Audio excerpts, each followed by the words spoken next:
lagi dug begitu, lagi panik Anda minum, jangan dulu. Mending tenangkan dulu, tenangkan, tarik nafas lewat hidung perlahan-lahan, buang lewat mulut perlahan-lahan, katakan ke dalam diri bahwa kita akan baik-baik saja.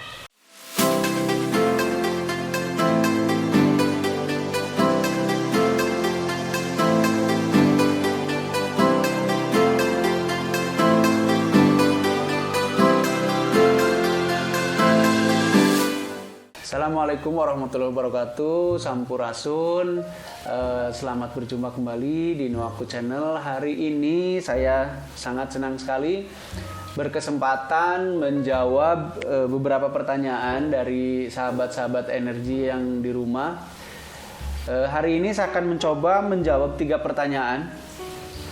Ada beberapa pertanyaan sebenarnya yang masuk, tapi saya coba jawab 3 dulu. Tapi lebih akan mengkhususkan kepada pertanyaan tentang bagaimana supaya bersepeda bagi teman-teman atau sahabat-sahabat yang suka bersepeda ini supaya aman. Karena akhir-akhir ini kan banyak yang terjadi meninggal dalam proses mereka dalam perjalanan bersepeda. Nanti kita coba bahas pelan-pelan. Oke. Sebelum melanjutkan teori kita yang kemarin-kemarin, yaitu latihan 1, 2, 3, dan sekarang nanti akan kita buat yang keempatnya. Sekarang kita bahas dulu pertanyaan seperti yang tadi saya bilang ya. Pertama, pertanyaan dari sahabat Andri Aja. Sahabat Andri Aja ini mempertanyakan, jadi sebetulnya nih kalau sakit gak perlu pakai obat Om, dan kenapa? Oke, terima kasih ya sebelumnya Kang Andri Aja. Sebenarnya sih saya belum layak dipanggil Om ya, sebenarnya, tapi nggak apa-apa. Kalau sakit perlu pakai obat atau tidak? Nah, ini sangat tentatif. Apa yang kita latih dari awal, dari episode 1, 2, 3 yang kemarin, bagi yang belum sempat nonton atau bagi yang baru pertama kali nonton, silahkan dicek di video-video sebelumnya, bagian 1, 2, 3, agar sahabat memahami apa yang saya bahas ke depannya. Oke. Yang kita bahas kemarin, yang kita latihkan kemarin, tujuannya adalah supaya kita tidak sampai ke dalam kondisi sakit. Jadi bagaimana kita waspada, mendengar tubuh kita, mendengar penilaian tubuh kita sendiri tentang apa yang kita lakukan, apa yang kita makan, apa yang kita minum, apa yang kita pikirkan, sehingga terjadi keselarasan di dalam tubuh. Apabila sudah terjadi keselarasan, pasti metabolisme tubuh kita akan bagus dan kesehatan tubuh kita juga akan bagus. Nah, itu tujuannya. Tapi apabila kita sudah mengalami sakit, tubuh kita sudah terganggu, maka itu ada caranya nanti bagaimana kita memulihkannya kembali. Nah, nanti di video selanjutnya bagian 4 dan seterusnya, kita akan mengolah tubuh ini, akan belajar mengolah tubuh ini, meningkatkan energi tubuh ini supaya kalau bagi yang sudah sakit ya proses penyembuhannya cepat, dan kalau yang belum sakit ya terus menguatkan tubuhnya supaya tidak terjadi sakit. Tapi berhubung pertanyaan saudara sahabat Andri ini, saya sangat menyarankan sahabat Andri untuk bisa mengukur dirinya apakah perlu pakai obat atau tidak, tergantung penyakitnya, tergantung kondisinya, begitu. Itu mungkin itu. Kalau seandainya sahabat Andi belum puas, bisa kirimkan pertanyaan yang lebih spesifik. Misalkan saya sakit ini, kondisinya seperti ini, nah sudah perlu pakai obat atau masih cukup diterapi dengan peningkatan tubuh misalkan, itu silakan kita komunikasikan lagi. Tapi kalau untuk pertanyaan umum apakah kalau sakit tidak perlu pakai obat, itu tentatif, itu tergantung situasinya. Ada penyakit-penyakit yang masih bisa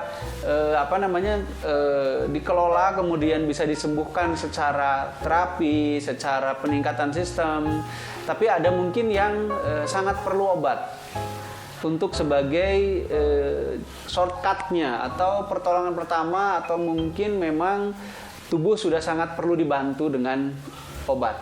Mungkin gitu Kang Andri ya. Kalau kurang detail silakan kirim pertanyaan lagi, kasusnya sekaligus nanti kita bahas lebih detail lagi. Oke. Selanjutnya dari Nisa ya, dari sahabat Nisa. Beliau menginginkan saya untuk membahas tentang cedera otak.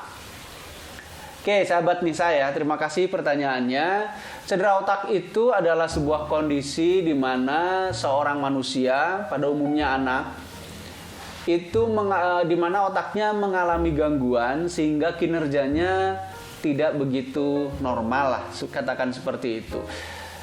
Tapi cedera otak itu sangat luas cakupannya. Lagi-lagi saya tidak bisa membahas sekarang tentang cedera otak karena ini sangat luas. Cedera otaknya apa nanti? Apa misalkan contoh autisme, ADHD, apa cerebral palsy atau mikrosefali dan yang lain-lain. Nanti silakan kalau Anda atau sahabat ingin bertanya tentang cedera otak atau punya kasus cedera otak, silakan pertanyakan lebih spesifik lagi. Tapi berkait cedera otak, biasanya ini awalnya terjadi di proses kandungan dulu. Ya entah itu ada virus, entah itu ada malnutrisi, intinya ada gangguan lah pada saat kandungan. Atau pada saat kandungan aman-aman saja, tapi proses kelahiran, misalkan kurang oksigen atau segala macam. Bisa terjadi seperti itu. Atau udah tidak ada virus, dia proses persalinannya normal, tapi misalkan terjadi gangguan misalkan karena panas tinggi dan seterusnya, bisa mengakibatkan kerusakan sel otaknya. Sehingga terjadi gangguan kinerja di otak, akhirnya disebut cedera otak. Nah, pasien-pasien yang saya tangani sebagian besar kebetulan anak-anak cedera otak, tapi jenisnya adalah cerebral palsy, CP. Nah, ini ada caranya nanti. Caranya bagaimana? Caranya ya kita regenerasi sel otak yang rusaknya. Nah, dengan cara apa? Ya nanti kita akan bahas lebih lengkap di video-video selanjutnya. Sekali lagi, kalau sahabat Nisa ingin lebih detail, silahkan pertanyaannya diperdetil lagi. Misalkan punya kasus cedera otaknya, cedera otak apa? Terus mungkin apa yang harus dilakukan? Ya nanti silahkan langsung bisa dikomunikasikan lagi dengan saya.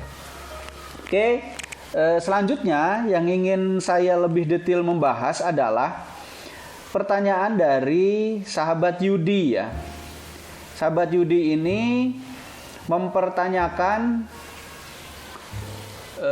bagaimana tips untuk para goeser, para pesepeda nih, pelanglang buana dengan sepeda supaya tidak terjadi masalah kesehatan, terutama kasus meninggal ya, kasus meninggal di dalam perjalanan. Oke, memang beberapa waktu yang lalu saya sempat juga melihat atau mendengar berita tentang seorang pesepeda naik dalam tanjakan, bukan di atas tanjakan ya, lagi nanjak gitu, tiba-tiba dia kolaps dan meninggal. Nah, begini sahabat Yudi ya, saya akan coba menjawab dan memberikan tips. Pertama begini, bersepeda memang seperti kegiatan yang sederhana, tapi kalau dilakukan rentan jauh, jarak yang jauh, kondisi suhu panas, yaitu akhirnya juga melelahkan. Akhirnya menjadi sebuah kegiatan physically yang menuntut stamina dan kondisi tubuh yang bagus. Nah, saran saya ada beberapa hal yang harus diperhatikan pada saat kita mau bersepeda nih, apalagi touring. Kalau bersepeda cuma sedekat-dekat sih ya mungkin is okay lah. Tapi untuk khusus yang touring nih, yang mau touring. Pertama, menurut saya, teman-teman yang atau sahabat-sahabat yang ingin bersepeda jarak jauh, pertama saya mohon, coba sebelum Anda berangkat, komunikasi dengan tubuh lagi. Tanya tubuh kita sejujur-jujurnya. Bagaimana cara berkomunikasinya? Ya itu, silakan dicek lagi video 1, 2, 3. Tanya betul-betul bagaimana kondisinya, fit atau tidak. Kalau tubuh ada indikasi tidak fit, tolonglah ikuti saja dulu tubuhnya. Ya kalau mau bersepeda udah nggak kuat nih, ya yang dekat-dekat saja. Tidak usah mengambil rute, apalagi ada rute-rute gunung-gunung yang memang perlu energi yang luar biasa. Pertama itu tipsnya. Tolong masuk lagi, tanya lagi ke tubuh. Satu. Yang kedua, usahakan kalau seandainya besoknya kita mau touring, apalagi rutenya rute yang ekstrim, Anda tidur cukup. Kenapa tidur? Karena ini akan sangat berguna untuk fitness Anda, untuk kefitnya tubuh Anda, terutama jantung. ya, terutama jantung, karena tidur itu sangat akan berhubungan langsung dengan jantung Anda, dengan jantung kita, iramanya, kemampuannya, staminanya. Jadi kalau mau touring besoknya, usahakan malam ini tidur yang bagus. Tidur yang bagus yang bagaimana? Tidur yang bukan hanya cukup secara jumlah, waktu, kuantitas, tapi pas bangun segar, kualitasnya bagus. Oke? Bagaimana tidur yang bagus? Nanti kita bahas ya. Oke, yang ketiga, usahakan terhidrasi, artinya minum yang cukup. Minum yang cukup itu bukan berarti pas pada saat di jalan minum sebanyak-banyaknya, bukan begitu. Nanti Anda beser malah ya, bukan yang goes malah beser terus. Tapi dimulai dari kesebeluman harinya, itu udah mulai minumnya bagus. Terus tujuannya apa? Supaya Anda, cairan di tubuh Anda cukup, cairan di tubuh sahabat-sahabat cukup. Ini tujuannya nanti ya ke jantung lagi. Kalau darah kita kurang cairan, ya berat juga kan kerja jantung. Gitu, bisa jadi overheat di tubuh, seterusnya, ya nanti jantung lagi. Nah, biasanya meninggal itu saya yakin karena jantungnya. Oke, selanjutnya saya mohon jangan terlalu membiasakan diri, apalagi kalau mau touring, meminum minuman yang bisa membuat jantung kita berdetak lebih kencang, lebih cepat. Misalkan yang mengandung kafein tinggi. Misalkan kopi atau minuman-minuman energi yang mengandung kafein tinggi. Nah, kenapa? Karena gini, jantung apabila didorong oleh kafein yang tinggi, ini bisa memungkinkan dia juga ya capek lah, sebut saja begitu. Ototnya bekerja terlalu berlebihan. Apalagi ditambah aktivitas fisik, misalkan nanjak. Pasti pakai nanjak mungkin enakeun nih, enak. Jantung saya tersupport. Tapi apakah iya otot jantung kita memang siap? Kalau otot jantung kita tidak siap, udah mah dipakai nanjak, dia bekerja keras jantungnya karena harus mencukupi semua kebutuhan nutrisi untuk membuat energi, untuk nanjak, ditambah lagi didorong oleh kafeinnya. Ditakutkan nanti otot jantungnya tidak kuat, akhirnya berhenti. Itu namanya serangan jantung ya, sahabat-sahabat sekalian. Oke. Terus yang paling penting nih, apabila Anda berombongan atau kita berombongan, biasanya secara emosional kita terikat oleh rombongan itu. Melihat temennya udah duluan, kita kepengin duluan, pengen ngejar. Melihat temennya kuat naik tanjakan, kita gengsi kalau nggak naik tanjakan. Akhirnya apa? Akhirnya kita tidak mendengar tubuh kita secara utuh, tapi terpengaruh oleh emosi kelompok. Itu sangat berbahaya. Pada saat jantung kita sudah nggak kuat, sudah jujur saja. Bisa berhenti dulu, istirahat dulu, atau bagaimana. Jangan memaksakan diri. Hanya gara-gara malu sama teman, misalkan diajak kalah, cemen, dan seterusnya. Ini bahaya. Sekali lagi ini bahaya. Jujurlah ke dalam diri, oke? Para goesen, jangan gengsi-gengsi. Para goeser ya, jangan gengsi. Oke, satu lagi. Apabila Anda sudah mengalami detak jantung, irama jantung yang tidak sewajarnya. Misalkan nanjak, tiba-tiba jantung Anda merasa bergetar.